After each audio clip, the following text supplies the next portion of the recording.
Bem, amigos do Bate-Papo BTA, estamos com um novo episódio, hoje tratando de perguntas e respostas de imposto de renda, utilizando os comentários que foram feitos, as mensagens que nós recebemos de quem assistiu o nosso primeiro vídeo, aproveitando que a declaração de imposto de renda teve o prazo prorrogado até o final do mês de maio. Estou com a minha sócia do Direito de Família, Ingrid, a Carol, do Direito Tributário lá de Brasília, eu, Dani, do Departamento Tributário. Sempre lembrando a vocês que o que a gente debate aqui não constitui uma opinião legal e nem uma orientação jurídica de qualquer natureza. A gente vai ler as perguntas que foram recebidas.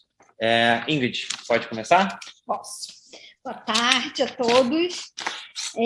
Carol e Dani, a gente recebeu algumas perguntas em relação ao imposto de renda, e uma delas que é bem interessante, eu vou ler aqui para vocês responderem, que eu também não sei. Moro fora do Brasil e já fiz a saída definitiva do país. Caso eu compre um imóvel no Brasil, eu preciso declarar? E se eu quiser alugá-lo, eu preciso pagar imposto? Tenho que declarar esse aluguel? Como funciona para quem já saiu definitivamente do país? Essa pergunta é muito Carol? Boa. Posso começar sim. Muito boa pergunta e muito recorrente. A gente já recebeu consultas dessa natureza. É o seguinte: o contribuinte que sai do país e faz a declaração de saída definitiva, ele se desobriga, a partir desse momento, a fazer a declaração de imposto de renda. Tá? O não residente não só não precisa, como não deve fazer a declaração de imposto de renda. E a partir do momento que ele compra um imóvel, ele não vai declarar esse imóvel porque ele não está apresentando a declaração de imposto de renda. E o que acontece se ele resolve alugar este imóvel? Ele paga imposto, não declara, e a tributação do não residente é diferente da tributação do residente. É uma alíquota fixa de 15% sobre o valor do aluguel, pode estar recebendo R$100 ou R$10 mil de aluguel mensais, é 15%, retido na fonte não, perdão, isso eu até explico depois, mas 15% fixo, mas sem declaração. Isso é uma regra padrão para os não residentes. Carol, vou completar um pouquinho a resposta e colocar uma nova pergunta. Quem se torna não residente fiscal no Brasil, realmente não pode mais declarar aqui. Porque se a pessoa declara novamente aqui no Brasil, ela readquire a residência fiscal. O sistema da Receita Federal vai interpretar que ela retornou ao país com ânimo de aqui residir. Então, faz a declaração de saída e depois esquece, não tem que dar mais nenhuma informação ao fisco brasileiro. Mesmo mantendo alguma renda ou adquirindo patrimônio, mesmo assim... Vai ser sempre tratado como renda de não residente, como a Carol falou, no caso específico de uma pessoa que tenha um imóvel aqui. Não tem problema nenhum que um estrangeiro adquira bens no Brasil, a pessoa precisa ter CPF ou CNPJ, no caso de uma sociedade, para poder fazer o registro, vai ter o bem, e se esse bem gerar uma renda, como o aluguel, vai ter uma tributação diferenciada, como a Carol colocou, porque a alíquota para o não residente é específica de 15% no caso de aluguel. E aí, complementando a resposta, mas já acrescentando uma pergunta, Carol, e como fica o pagamento desses 15%? Existem algumas formas, porque normalmente o não residente, quando ele sai do país, ele deixa um procurador residente no Brasil para resolver as questões fiscais e para representá-lo perante a Receita Federal. Então, uma opção é este procurador, principalmente quando a relação é diretamente com o locatário, pessoa física. O procurador recebe o aluguel, retém o imposto de renda e remete para o exterior o valor do aluguel já líquido do imposto de renda. Outra opção são os aluguéis em que são administrados por uma imobiliária, uma administradora de imóveis. Nesse caso, a própria imobiliária faz a retenção do imposto e remete para o exterior. Isso nos casos do não residente que só não tem conta no Brasil e tem conta no exterior. Quando ele tem conta no Brasil, o procurador ou a imobiliária pode depositar esse valor na conta do não residente, mas fazendo essa obrigação acessória de retenção e pagamento ao fisco. Isso é uma dúvida também recorrente, Carol. A pessoa acha que depois que ela se torna não residente, ela não pode mais ter conta bancária no Brasil. Ela pode, só que o status da conta bancária é de não residente. E são difíceis de ter. São custosas. São custosos, são poucos, não são todos os bancos. Depende do relacionamento bancário. Mas é possível. Quero dizer o seguinte, Uhum. O procurador ele vai reter e ou mandar para o exterior, ou ele pode depositar numa conta no Brasil de titularidade desse não residente. Pode acontecer das duas formas. Perfeito. A gente tem visto muitas pessoas realmente saindo do país e as dúvidas acabam sendo recorrentes nesse aspecto. E essa taxa de 15%, ela é fixa só para não residente. Exato, não é uma imposto. taxa, não isso é é uma um taxa, imposto desculpa. para ser tecnicamente Exato. O residente tem que ser, ele é tributado pela tabela padrão progressiva do imposto de renda. A alíquota do 15%. imposto de renda. Então, mas é porque o residente no país, ele tem a alíquota que vai até 27,5%, e todas aquelas deduções no ajuste anual. Então, a alíquota dele pode variar, mas pode ir até 27%. Lembrando... Desculpa, a renda Ingrid. do aluguel, nada. A renda do aluguel vai somar com outras eventuais rendas Isso, e aí vai as deduções, vai entrar na tabela daqui. No caso não residente, 15% somente, só que você vai abater do aluguel as despesas com o custeio para recuperar esse aluguel. Então, com a administradora, eventualmente o IPTU, que estava incluído naquele valor. Mas a alíquota é fixa de 15%. Vamos para uma outra pergunta? Vamos. Se eu recebo esporadicamente por trabalhos avulsos, preciso declarar no imposto de renda? Existe algum valor mínimo exigível? Essa foi uma pergunta feita. Essa pergunta tem toda a cara de ser por prestação de serviço. Trabalhos avulsos, normalmente é um prestador autônomo que recebe. Todo prestador de serviço autônomo, que não recebe por pessoa jurídica, ele presta serviços para pessoas físicas, ele precisa ter um controle mensal dos rendimentos dele pelo Carnê-Leão, e ele deve pagar o imposto mensalmente, de acordo com a tabela progressiva de alíquotas, de acordo com o valor que ele recebe, para depois, no final, no ano seguinte, na declaração de imposto de renda, ele faz o ajuste com os valores que foram pagos, do imposto de renda. Se existe limite ou não, depende. Se a única fonte de renda dele são esses trabalhos avulsos, e se ele, determinados meses, recebeu menos de R$ 1.903,98, que é o limite da isenção mensal, aquele mês ele não paga imposto. Qualquer valor acima desse, ele vai pagar imposto. Então, ele paga por mês? É mensal, pelo Carnê-Leão. É mensal pelo Carnê-Leão, e em março e abril do ano seguinte, ele baixa, hoje em dia, ou pelo ECAC, que é no sistema da Receita Federal, ou o aplicativo no celular, ele baixa todos os valores atualizados que ele vai lançando mensalmente no ano. No ano seguinte... É fácil fazer esse Carnê-Leão? Antigamente tinha um programinha do Carnê-Leão. Com a Carol, eu estava conversando isso com a Carol, que foi algo que acabou recentemente, e agora o Carnê-Leão ele é totalmente web.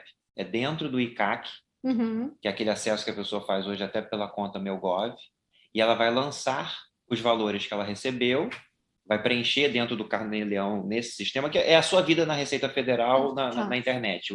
Chama ICAC, porque CAC é Centro de Atendimento ao Contribuinte, e o I de ser feito eletronicamente na internet. Então a pessoa vai preencher aquilo, e o pagamento é até o último dia do mês seguinte ao que ela aferiu a renda. E é simples de fazer. Está todo mundo acostumado. Muita gente se acostumou com o intuitivo. Social da empregada doméstica. É até mais simples. É bem tranquilo.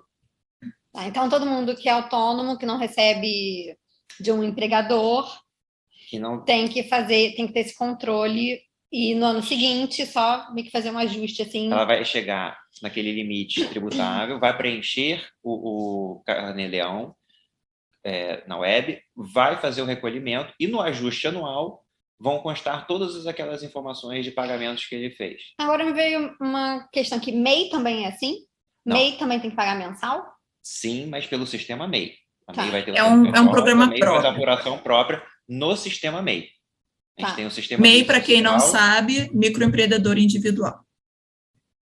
A gente tem o sistema do MEI, a gente tem o sistema do social, a gente tem o sistema do ICAC, que é a Receita Federal para o contribuinte. Eu lembrei do MEI porque tem algumas categorias, eu também não sei, mas eu acho que tem algumas categorias de autônomos que podem se enquadrar em MEI, não é isso? Sim, mas aí ele vai ser tributado, vai ser enquadrado como MEI, tem o CNPJ do MEI dele. Tá. Próxima. Bom, próxima. No nosso primeiro encontro, Carol, a gente falou sobre a questão de declaração de espólio, questão de inventário, alguma questão também de pensão alimentícia, e aí surgiu uma outra pergunta sobre isso. Se uma pessoa faleceu com bens a inventariar, ela precisa sempre apresentar a declaração de espólio? A resposta é o seguinte: a declaração final de espólio, sim. A declaração inicial ou intermediária de espólio, depende. Porque o que acontece? A Receita Federal, a declaração inicial de espólio é a declaração do ano seguinte ao falecimento da pessoa. E digamos que há um inventário que, por algum motivo, se prolonga por alguns anos. A declaração inicial e intermediária de espólio, a Receita Federal determina a obrigatoriedade de apresentar pelas mesmas regras de obrigatoriedade de pessoas apresentarem a declaração de imposto de renda. Seja rendimento de R$ 28.559 ao ano, seja rendimentos isentos de 40 mil ao ano, seja patrimônio de 300 mil reais. Então, a inicial ou a intermediária de espólio, você é obrigado a fazer nestas situações. Agora, mesmas regras da pessoa física. Pessoa física. Agora, a declaração final de espólio, o espólio podia ter só um patrimônio de R$ 2.000. A declaração final de espólio vai ser obrigatória para fazer, porque é o momento que os herdeiros estão informando formalmente a Receita Federal que aquela pessoa faleceu e que aquele CPF vai ser cancelado. E que quando acontece a transmissão dos bens perante a Receita. Perfeito. Porque aí os herdeiros também vão ter que declarar que receberam. Exatamente. Herança. Quando você lança a transmissão, você dá origem na declaração dos herdeiros para esse patrimônio. Exatamente. Então, assim, sim, você sempre vai apresentar a declaração de espólio, salvo se você tiver as exceções, assim como da pessoa, do contribuinte qualquer. Uma questão que é recorrente, assim, que eu já vi várias vezes, é a gente ter um inventário, às vezes a gente pega o inventário no meio, a pessoa não sabia, o herdeiro não sabia que tinha que declarar. E aí, chega na hora de fazer a declaração final, que a gente avisa que tem que fazer, ele falou, mas eu nunca fiz. Eu nem sabia que tinha que fazer. Em atraso. E aí, como é que resolve isso? Faz em atraso. Paga multa? Paga multa pelo atraso na entrega da declaração. Se o inventário tinha obrigatoriedade. Por exemplo, você está fazendo um inventário de uma pessoa que faleceu e tinha um patrimônio de R$ 5.000. Correto, ele não Carol. tinha obrigatoriedade de fazer a declaração até este momento. Mas ele só vai fazer a declaração final de espólio. Porque como não está... A declaração final de espólio é sempre obrigatória. As anteriores, você vai apresentar em atraso e com multa se... Normalmente é por conta do patrimônio. Porque normalmente o inventário é um patrimônio maior de 300 mil. Então, assim, se era caso de ter apresentado e não apresentou, você vai apresentar referente àquele exercício. Se não teve rendimentos tributáveis, você paga uma multa formal, R$ 165. Se você teve rendimentos... Se o espólio teve rendimentos, a multa vai ser em cima dos rendimentos. E tem Desculpa, é porque tem mais uma situação, como todas as regras, sempre você vai ter os detalhes. A declaração final de espólio é sempre obrigatória quando há patrimônio a transferir. Quando o falecido não tinha bens a inventariar, como que você encerra o CPF dessa pessoa? Você encerra o CPF da pessoa num atendimento presencial na Receita, onde você vai informar o óbito e pedir a baixa daquele CPF por falecimento, esclarecendo que não tinha bens a inventariar. Porque sempre que tem bens, você é obrigado a fazer a declaração final de espólio. Tem um limite, porque, por exemplo, já aconteceu de pegar um cliente que o inventário já está há 15 anos. Você não consegue ir além disso. Então, se a pessoa está sem declarar há 15 anos, ela só precisa declarar os últimos 5. Só tem como, você não consegue transmitir, porque é o prazo decadencial da apuração do imposto. O programa trava. Você não consegue nem baixar transmitir um programa de mais de 5 anos atrás. Nos últimos 5 anos. E aí a multa vai ser em relação a essas 5 declarações? Sempre em relação a cada declaração, a situação de cada Não tem nem como cobrar multa para períodos superiores, porque daí já prescreveu, inclusive, ou decaiu o direito. Exatamente. Então, eu também tirei minhas dúvidas aqui. Mais alguma aqui para a gente ler? Tem mais uma. Que é ainda na minha área de direito de família. A gente recebeu a seguinte pergunta. Como declarar a pensão alimentícia de filho menor e dependente? Faz junto ou faz separado? Essa opção, na verdade, é a mesma faculdade que se dá para os cônjuges que vão fazer uma declaração em separado ou em conjunto. Digamos que tem uma mãe que tem um filho que recebe pensão alimentícia do pai.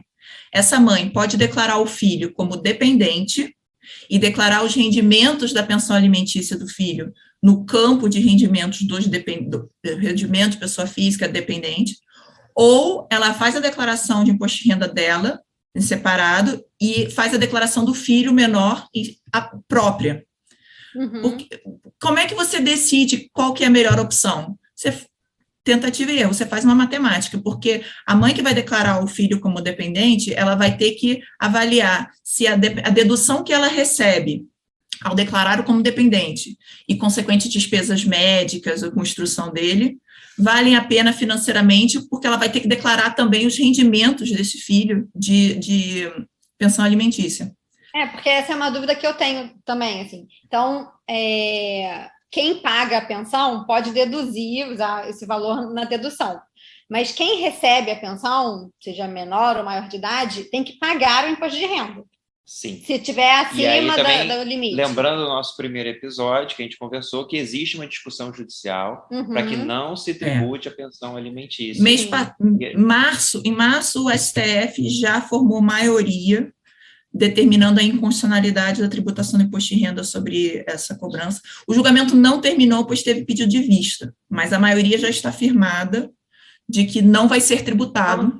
Mas, por enquanto, a pessoa vai declarar como dependente e vai lançar o rendimento da pensão como rendimento dependente, acrescendo a base tributável, ou faz uma declaração específica para aquele filho. E aí, na declaração específica, nessa o filho só vai ter a pensão como rendimento. Como rendimento, e aí ele paga imposto de renda se estiver acima do limite? Exatamente, tem que calcular. Sim. Eu sei que isso é importante, isso é relevante em acordos, por exemplo, porque dependendo do valor isso faz muita diferença, porque a mãe acha que o valor líquido não é o mesmo, chega no ano seguinte e a mãe tem um imposto para pagar que ela às vezes não esperava. Mas enfim, então acho que era isso. Bom, essas foram algumas das perguntas recebidas.